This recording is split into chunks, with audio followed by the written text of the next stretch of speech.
Hello, welcome to Business. My name is Darryl Kwao. The Electricity Company of Ghana from today has new managers running its operations for the next 20 years after Power Distribution Services (PDS) secured its business license from the Energy Commission to begin operations. So what should we expect from today? Fred Asimeni speaks for PDS. First of all, a lot of investment to transform the electric distribution utility in Ghana.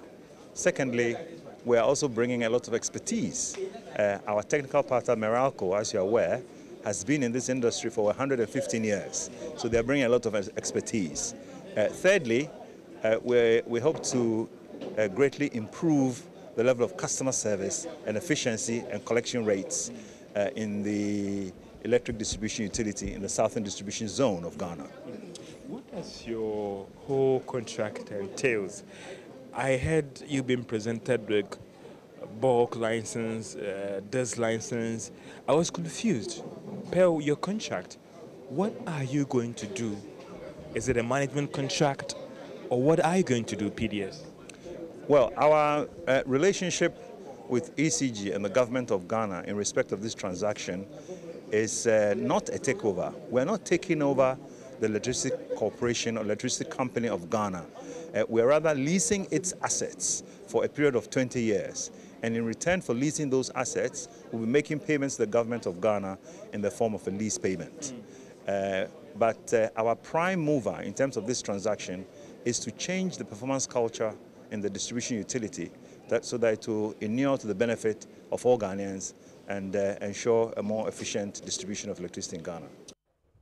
The Public Utilities Regulatory Commission earlier this week announced it would keep tariffs unchanged till July this year. This means that the budgets that businesses set aside for payment of utility tariffs would remain unchanged at least for the next 5 months. Research analyst with the Institute for Energy Security warns against the mounting debt Power Distribution Services would inherit from the ECG. An independent regulator in the computation of tariff. But we all know that the head of the PURC is a political appointee, and the appointing authority is an outcome of an election. The appointing authority got the power to appoint him from an election in which those who suffer the brunt of an increment in tariff are the voters.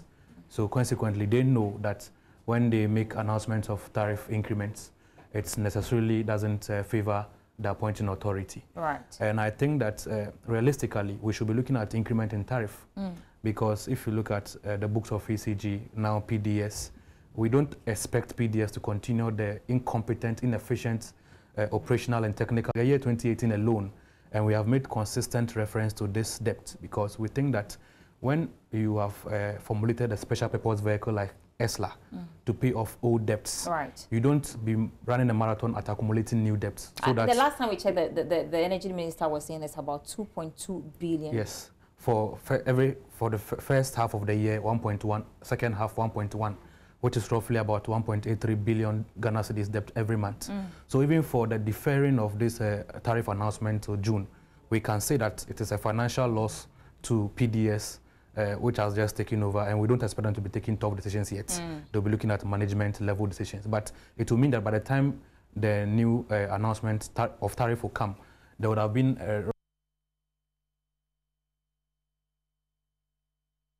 In other news, the Ministry of Employment and Labour Relations has launched the Opportunity Industrialization Center in Cape Coast.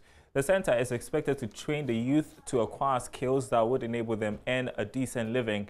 Speaking at the launch, Deputy Minister of Education in charge of TVET, Barbara Ashaisi, told the youth it would be a crime to sit unconcerned without looking at the opportunities government is providing. Richard Kojonyako reports. Opportunity Industrialization Center comes as a ray of hope to many who have wandered around searching for jobs in Cape Coast. Such an opportunity, according to the ministry, is to help those who complain there are no jobs to get themselves employed with the support of the ministry. Deputy Education Minister in charge of TVET, Barbara Ashaisi, wants the youth to start something on their own in order to get the support from government.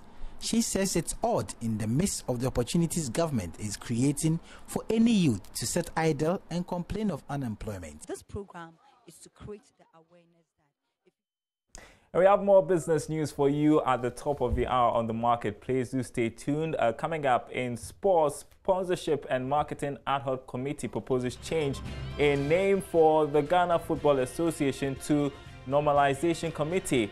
Details after this break.